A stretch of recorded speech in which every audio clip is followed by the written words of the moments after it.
I went into my Walgreens across the street from my hotel because I forgot toothpaste, and I saw the formula of a Revlon Super Lustrous Lipstick, the ones that were the limited edition return of 5 iconic shades that were voted on by Revlon customers.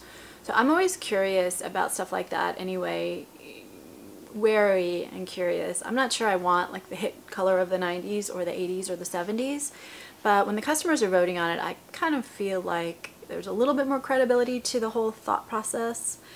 And so I picked up 4 of the 5 scents. So these were $6.99. They're 0.13 ounces. They say it's a super lustrous formula.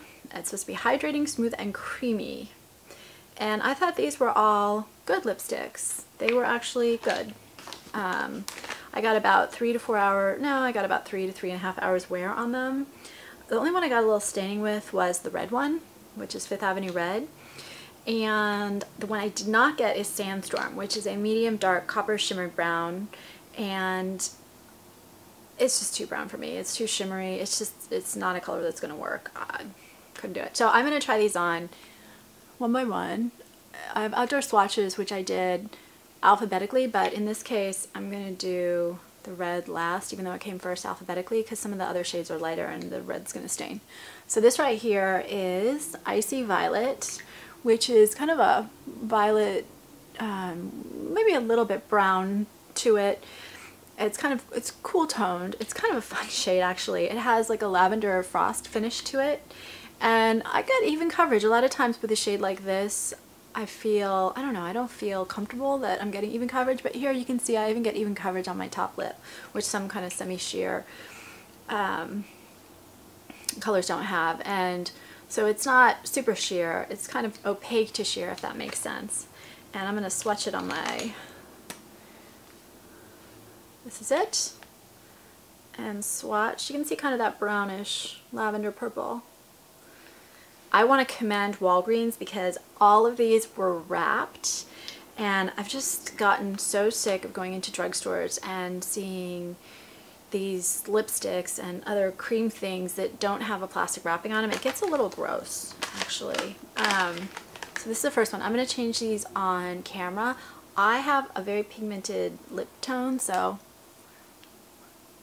these may be showing up darker due to that. The next one is Jungle Peach, and this is kind of a light, medium, warm tone peach.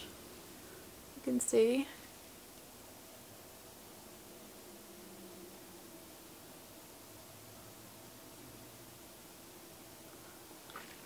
I love this kind of color. It's not the most flattering color on me. I love them anyway.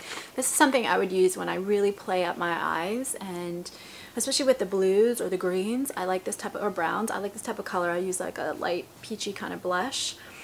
This is a very creamy, and you can see very opaque coverage formula, light.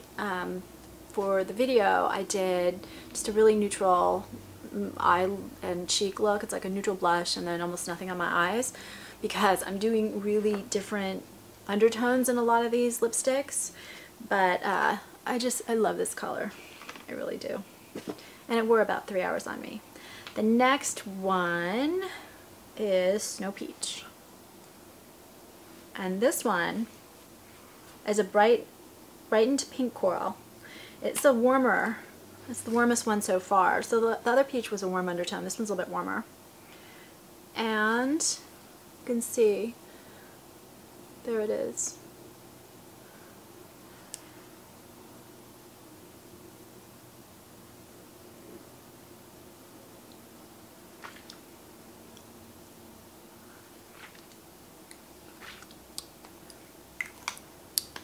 I would not, so it's a bright and pink coral.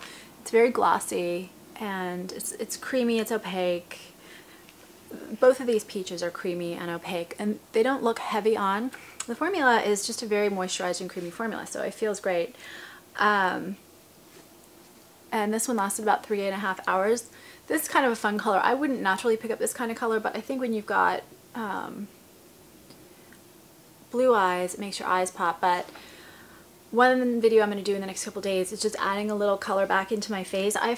like in your eye look. I find when I start veering too much into too much neutrals, I just look a little washed out. And I was going into a department store and actually playing around with colors when I had a really neutral look on my face that reminded me that yes, sometimes a nice pop of color actually makes you look more alive regardless of your coloring. That color is a good one, especially for kind of spring summer. These are really fun actually. I like them all. The next one is Fifth Avenue Red. This is a lightly cool toned red. It's like a more muted. It's right up here.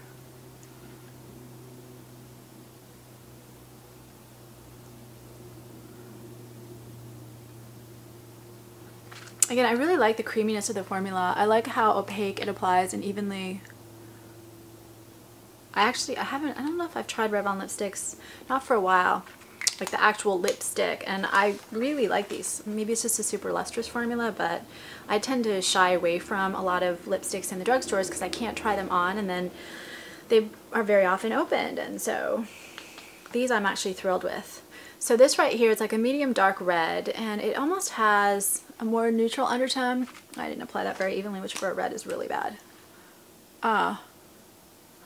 It's a little more neutral. I would say if it has any undertone at all to it, it would be kind of more of a brown, but just barely. Just barely. And this one wears better, a little bit maybe over 4 hours, just because I do get a light staining with it. And one thing I learned is that I need to be more careful with the reds and the darker colors, making sure I define my upper lip or do a lip pencil underneath.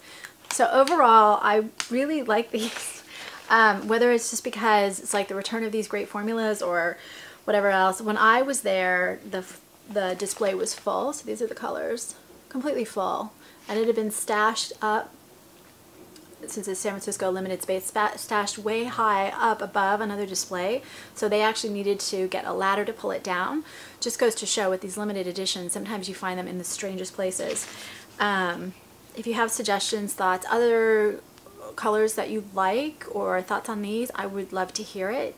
I also do videos from my book, Get Your Child to the Top, a child-focused education book, and I have a novel, Masks, which I'm doing chapter by chapter on YouTube, and I'll put a link in the description. That's it.